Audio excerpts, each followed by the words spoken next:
मैं हूं रियाशिक और आप देखते हैं TNN 24 न्यूज़ चैनल। इस वक्त मैं हूं क्राइम ब्रांच जोन 5 में हूं। लगातार हमारे सामने जो खबरें आती हैं कि धोखाधड़ी के जो मामले होते हैं, कहीं आईफोन आप डुप्लीकेट दिया जाता है तो कहीं हेडफोन डुप्लीकेट दिया जाता है। तरह तरह के ग्राहकों को उल्लू बनाकर उन्हें कुछ न कुछ परोसे जाता है। लेकिन ऐसी घटना के एक व्यक्ति क्राइम ब्रांच के ऑफिस में ही नहीं आकर डुप्लीकेट आईफोन बेचने लगा था। आइए हम बात करते हैं। संदीप बुआ सर इस वक्त मेरे साथ मौजूद है। जानने की कोशिश करते हैं कि क्या मामला था। लेकिन काफी दिलचस्प मामला है कि जहां चोरों का डर होता है वहीं शाम भी हो जाती है। तो संदीप बुआ सर से बात करते हैं कि क्या मामला था सर।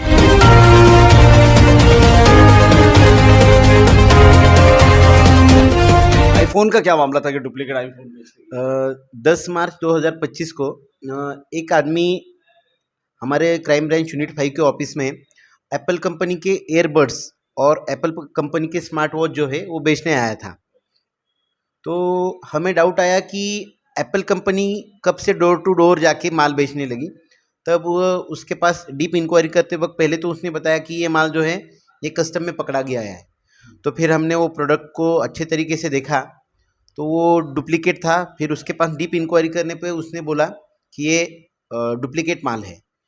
तो उसकी कस्टडी में उस वक्त जो माल था उसको हमने हिरासत में लिया और ये माल उसने कहाँ से लाया था, कहाँ पे रुका है, कहाँ पे और उसका माल है। तो उसने बताया कि मोमिनपुरे में अल कदीर गेस्ट हाउस है, वहाँ पे वो और उसके अन्य 2 साथीदार रुके हुए। वो जो बंदा है उसका नाम है जैनुद्दीन सैफ़ी। वो बेसिकली बुलंदशहर उत्तर प्रदेश से है और उसके अन्य 2 साथीदार जो है नईम वल्द मोहम्मद खान और मोहसिन वल्द शौकीन मलिक, ये तीनों को हमने मोमिनपुरा यहाँ जाके वहाँ पे छापा कर 167 ईयरबड्स एप्पल कंपनी की जो डुप्लीकेट है और 13 स्मार्ट वॉचेस उनको हमने सीज़ किया। ये जो है इसकी कुल मिला के राशि है 50,48,333। फिर हमने एप्पल कंपनी की जो लीगल एथोराइज़र जो है उनसे कांटेक्ट किया और उनको बुलाया। उन्होंने आके जो हमने सीज़ किया था माल उसको वेरीफाई किया। उससे ये बात क्लियर हुई कि ये जो प्रोडक्ट है वो डुप्लीकेट है। फिर हमने उसमें उनकी लीगल कंप्लेंट लेके मानकापुर थाने में BNS 318 और कॉपीराइट एक्ट सेक्शन 51 के तहत कंप्लेंट रजिस्टर। सर ऐसे कई मामले हमने देखा है, सोशल मीडिया पर भी हमने देखा है कि डुप्लीकेट सोना गोल्ड भी बेचा जाता है। कई धोखाधड़ी के मामले हैं। क्योंकि आप क्राइम ब्रांच से है तो ये सवाल आप पर बिल्कुल जचता है कि पूछना चाहिए कि इस तरह के जो धोखे होते हैं, मामले होते हैं और कुछ लोग ऐसे होते हैं कि जो पैसा तो दे देते हैं, खरीद लेते हैं, लेकिन अपनी बदनामी की वजह से भी डरते हैं। तो ऐसे लोगों को क्या मैसेज देना चाहिए?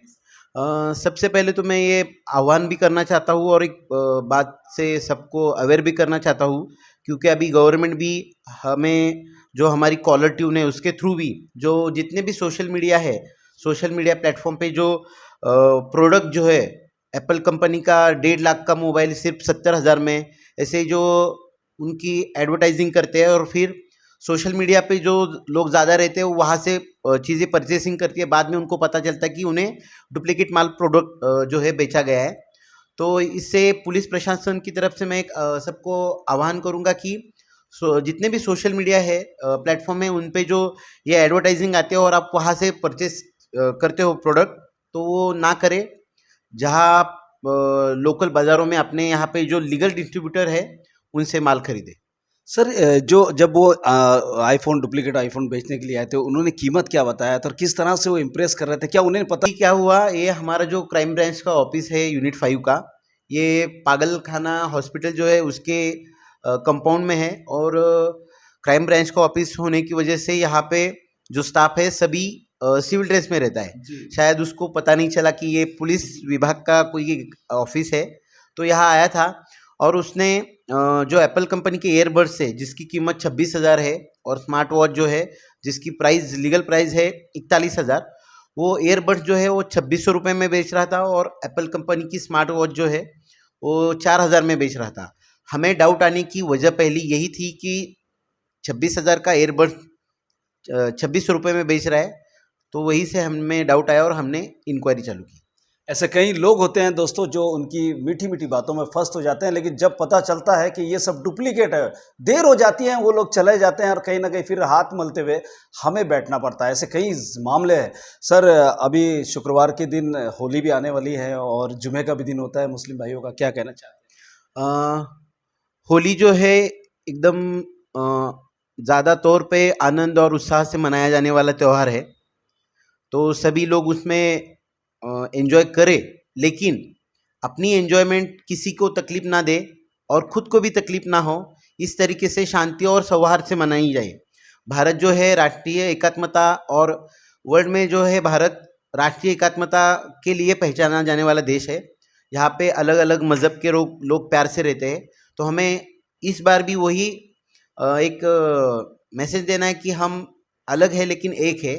तो होली मनाते वक्त हमें बाकी मज़हबों का जो है उनकी भावना है, उनका भी आदर और ख्याल करते वक्त शांति से मनानी है। और उस दिन जुम्मा है और जुम्मे की नमाज जो है वो ज़्यादा तौर पे अदा की जाती है। तो किसी की भावनाएं आहत ना हो, इसका ध्यान रख के शांति से मनाई जाए। सर, मेरा आखिरी सवाल कि आप तहसील पुलिस स्टेशन में थे, अब क्राइम ब्रांच में आ गए, क्या बोझ बढ़ गया है, काम बढ़ गया है, जिम्मेदारी बढ़ गई? दोनों रिस्पॉन्सिबिलिटी सेम ही है। वहाँ पे मुझे थाना क्षेत्र में क्राइम और लॉ एंड ऑर्डर दोनों मेंटेन करना था। यहाँ पे यूनिट 5 यानी जोन 5 के जो 8 पुलिस स्टेशन है, वहाँ का क्राइम जो है मेन, यहाँ पे क्राइम कंट्रोल और क्राइम प्रिवेंशन करना है। सर, 8 थानों में कौन कौन से थाने आते हैं? 8 थानों में कड़मना, पारडी, कोराडी, नई कामठी, जूनी कामठी, जरीपटका, यशोधरा नगर और कपिल नगर, ये 8 पुलिस स्टेशन आते हैं। फिर जिम्मेदारी तो बढ़ गई हाँ ना? हाँ, जिम्मेदारी तो बड़ी है, लेकिन यहाँ पे लॉ एंड ऑर्डर मेंटेन करने के लिए वहाँ पे जो इंचार्ज पुलिस स्टेशन के हैं वो उनकी जिम्मेदारी है बेसिकली। हमारी जिम्मेदारी ये रहेंगे कि हम यहाँ पे जो क्रिमिनल है उनको कंट्रोल में रखें, जो इलीगल एक्टिविटीज़ होती है उन पे कंट्रोल रखें, उनको प्रतिबंध करें। सर, सोशल मीडिया पे काफ़ी लोगों पर कार्रवाई हो रही है। इंस्टाग्राम पे ज़्यादातर 302, 107, दुर्लभ, कश्यप, इस तरह की जो आईडीज़ है उन पर भी हो रही है। जो अवैध रूप से तलवारें, भाले, कोई भी औजार दिखाते हैं उन पर भी कार्रवाई हो रही है। तो क्या ऐसे लोगों को, बच्चों को सूचित करना चाहेंगे जो इंस्टाग्राम पर है या सोशल मीडिया पर जिस तरह से धमकियाँ देते हैं? मैं इस थ्रू ये मैसेज दूंगा कि सोशल मीडिया पे ये जो क्रिमिनल लोगों की जो रील्स वगैरह जो उससे एक दहशत फैलाने का काम चल रहा है, उस पर पुलिस की कड़ी नज़र है। नागपुर पुलिस प्रशासन ने उन पे बाकायदा क्राइम रजिस्टर करके उन्हें हवालात में भेजा है। तो मैं नई जनरेशन को ये एक मैसेज दूंगा कि ऐसी जो रील्स वगैरह है उससे इम्प्रेस ना हो, अपना ध्यान जो है अपने पढ़ाई और करियर पे करे। ऐसी जो रील्स जो है क्रिमिनल लोगों की, वो उन्हें भी हवालात तक ले जा सकती है। इस पे ध्यान दे के ऐसी चीज़ों से दूर रहे।